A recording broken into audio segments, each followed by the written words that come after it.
Ислам жек көрүү менен кастык, киши өлтүрүүнү үйрөткөн шайтандын дин экендигин буга чейинки видеолорумда мен далилдеп көргөзүп келатам. Булар башка диндегилердин баарысы тең, мусулман эместин баары капыр. Аларды күч менен исламга алып кел, мойнунан чынжыр менен байлап. Исламды кабыл албаса өлтүрүп ташта деп окутат. Исламга ишенбегендерди мындай эле кол, алар капыр деп атагандарды. Исламга ишенип мусулманбыз деп жүргөндөр өздөрү эч качан бири-бири менен тынчтыкта жашап келген эмес. Азыр дагы тынчтыкта жашабайт. Ошого далил катары бүгүн бир нече видео көрсөк. Аны YouTube'га кирип «Конфликт в мечети имама Чумакова, Ингушетия» деп жазсаңар чыгат. Экранда көрүп аткан видео. Ал Ингушетияда мусулмандар мечиттин ичине кирип алып, бири-бири менен эки жаат болуп бөлүнүп мушташ чыгыптыр. Эмне талаш десең, дин талаш. Сеники туура эмес, меники туура деген. Ошого көңүл буруп көрөлүчү азыр. Конфликт между представителями различных направлений ислама произошел в ингушском селе Насыр-Корт после пятничной молитвы 29 мая. В тот же день имам Хамзат Чумаков заявил, что коллективная молитва после пятничного намаза больше проводиться не будет. Решение было воспринято агрессивно представителями суфийского ислама республики. Среди сторонников имама распространилась информация, что в Насыр-Корте публично прозвучали призывы расправиться с Хамзатом Чумаковым. В частности, распространились призывы насильно выбросить имама из мечети во время пятничного намаза 5 июня. Накануне 4 июня глава Ингушетии Юнусбек Евкуров призвал верующих не совершать противоправных действий. Сегодня с утра мечеть была оцеплена спецназом, и тем не менее конфликт во время пятничного намаза предотвратить не удалось.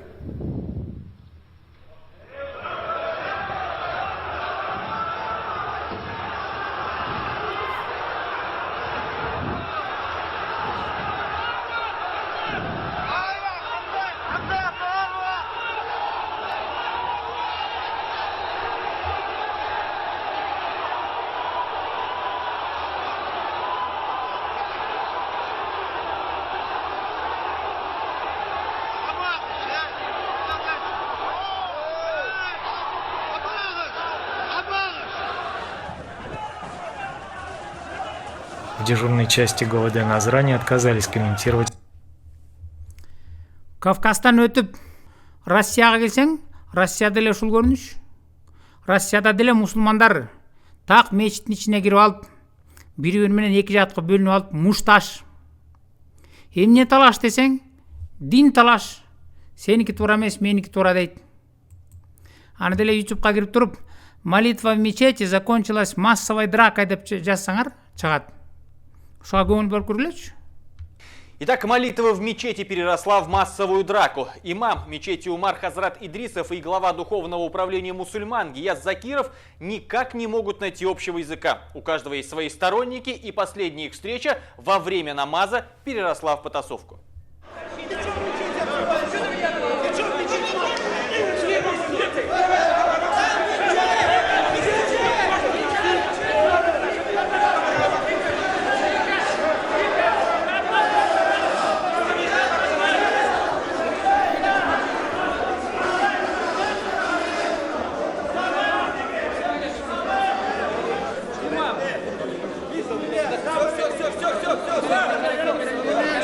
Просто приехали группа поддержки из села Рыбушкино, которые, скажем так, к делам местной религиозной не должны иметь никакого отношения.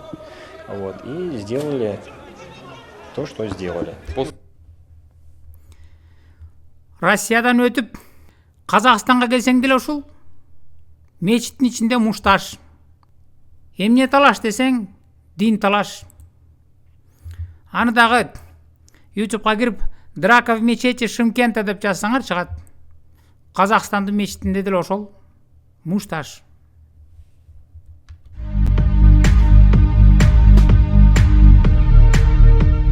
Это видео вмиг облетело Казнет. На кадрах группа мужчин молится в мечети, однако намаз резко прерывается. Один из молящихся ударил прихожанина по лицу, и конфликт резко перерастает в драку. Очевидцы инцидента начинают разнимать участников драки, и дальше видеозапись прерывается. Шокирующие кадры из камеры видеонаблюдения прокомментировали в Духовном управлении мусульман Казахстана. В республиканском религиозном объединении заверили, что инцидент произошел 12 мая в Шымкенте. По их данным, группа граждан, приехавших в третий мегаполис из другого региона, несмотря на предупреждение имама мечети, неоднократно срывала коллективные молитвы. Они, как заверили в ДУМК, молились по правилам другого мазхаба и грубо нарушали правила мечети. В итоге все переросло в драку. Сейчас дело находится на контроле полиции. Қазақстанның мешітінде деле ошондой. Кавказдыкында кандай болсо, Россияныкында кандай болсо, биякта деле ошол. Мушташ. Эмне талаш? Дин талаш. Сеники туура эмес, меники туура дейт. Кавказды, Россияны, Казакстанды мындай коюп, биздин Кыргызстанга келеличи. Кыргызстандын мусулмандары тынч жашай алат бекен? Жок. Биякта деле ошол. Так мечиттин ичинде булардын мушташы ошол жерден башталат. Эмне талаш десең, дин талаш. Сеники туура эмес, меники туура. Аны деле YouTube'га кирип, молдокелердин мушташы эмне менен аяктады деп жазсаңар, бул чыгат. Муну көрүп көрөлүк.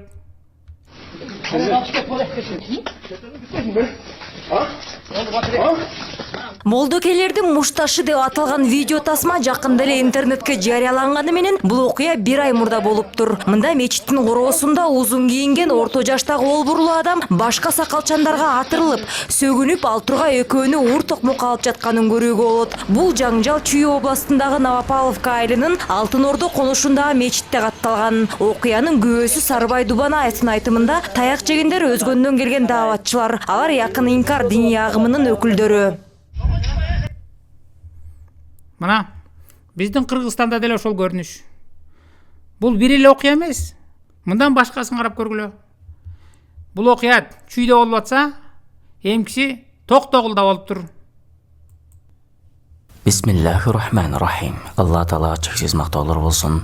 Жана кырк пайгамбарыбыз Мухаммад Мустафа саллаллаху алейхи ва салламга Алланын саламы жана салаваттары болсун. Ассаламу алейкум, урматтуу мусулман бир туугандар.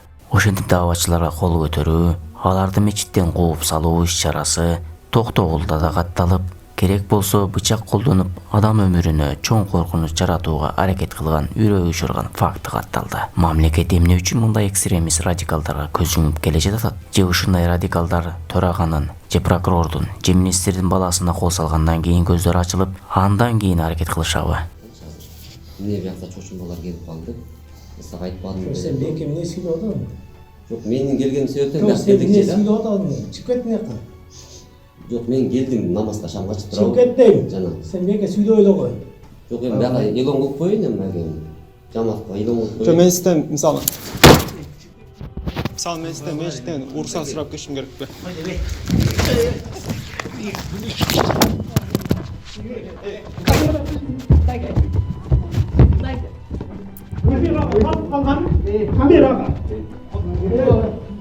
Камерага тартып калган.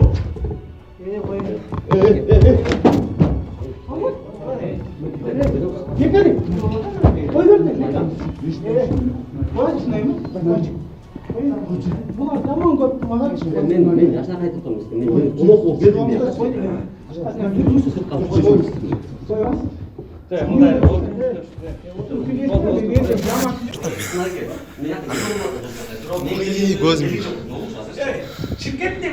Бул видеодогу Чала Баатыр Кутунай Сыдыгулу, Токтогул районунун Шопок айылынын тургуну. Ал мечитке барган адамдарды сен кир, теги кирбесин, ал мындай, тиги андай деп фитне чыгарып, мечиттин көзүрү болуп алган. Ошентип анын айылына конокко барган кишилер мечитке намаз окуу үчүн барганда, аларды мечиттен кууп, көк ала кылып уруп тепкелеп, кеминде бычакты көтөрүп өлтүрүүгө аракет кылган. Бүгүнкү күндө жигиттин абалы оор болуп, ооруканага жаткырылып, тепкиден улам бир көзү жакшы көрбөй калган. Демек,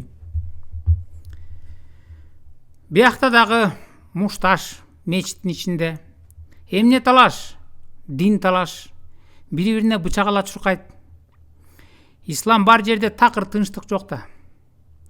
Булар видеого тартылып интернетке чыгып калган учурлары. А интернетке чыкпай, видеого тартылбай канчасы бири-бири менен мушташып жүрөт. Канчасы бири-бирин жек көрүп жүрөт. Анткени ислам дини ушуну үйрөтөт. Мусулман эместин баары тең, капыр, аларды өлтүр, исламга алып кел күч менен, кабыл албаса өлтүрүп ташта, өлсө көмдүрбө. Ал мусулман эместерди мындай эле коелук, аларды капыр өлтүр дейт. Мусулман менен тынч жашай албайт да. Бири-бирин капырга чыгарат. Бири-бирин көөгө алып токмоктойт, бычак ала чуркайт. Булардын пайгамбары Мухаммед айткан: "Менин үмөтүм 72 сектага бөлүнөт, анан ошонун бирөөнөн башкасы бүт баары тозокко кетет" деген. А кайсыл ал бирөө десе, ал негизги орган деп койгон. Анан ар кимиси меники өзүнүн негизги орган деп эсептейт. Шиясы меники туура дейт, сунниси меники туура дейт. Суннинин ичинен канча мазхабка бөлүнөт. Шафит, Малики, Ханафи, Хамбалит. Андан башка канча Якининкар, Хизбут Тахрир, Таблиги жамаат, Ахмади жана башка көптөгөн секталарга бөлүнүп, анан бири-бири менен кырылат. Ал хадисин мен силерге көргөзүп коеюн.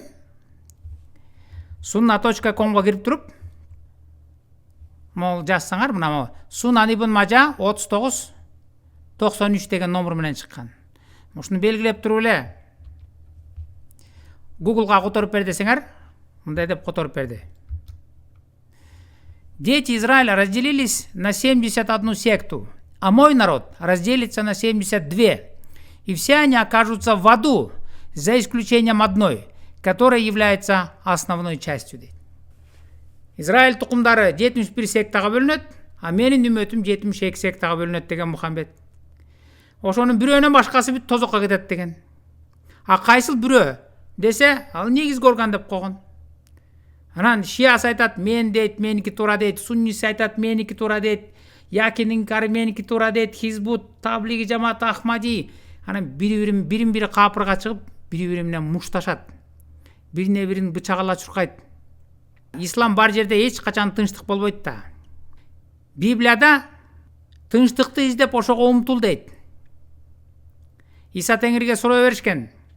Кайсыл осуят баарынан жогору турат десе, Иса Теңир айткан: Кудай Теңириңди болгон аң сезим менен, чын жүрөгүң менен, жан дилиң менен сүй. Жана ар бир адамды улутуна, динине, расасына, башка айырмачылыктарына карабай, өзүңдү кандай көрсөң ошондой көрүп сүй.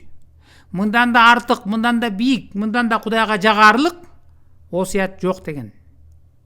Ар бир адамды өзүңдөй көрүп сүйүп, анан тынчтыкты издеп ошого умтул деген. Ал эми исламда мындай деген осуят жок да. Аякта жалаң жек көрүү, кастык, киши өлтүрүү. Капырларды айтпай эле коюн, мусулман эместерди. Мусулмандар бири-бири менен жашабайт да, тынч жашай албайт. Кайсы ягын алба. Мейли Кавказды ал, Россияны ал, Казакстан, Кыргызстан, башка жерлерин алып көрчү. Жалаң ушундай жек көрүү, кастык, киши өлтүрүү да. Ошондуктан исламдын чыныгы жүзү деген ушул.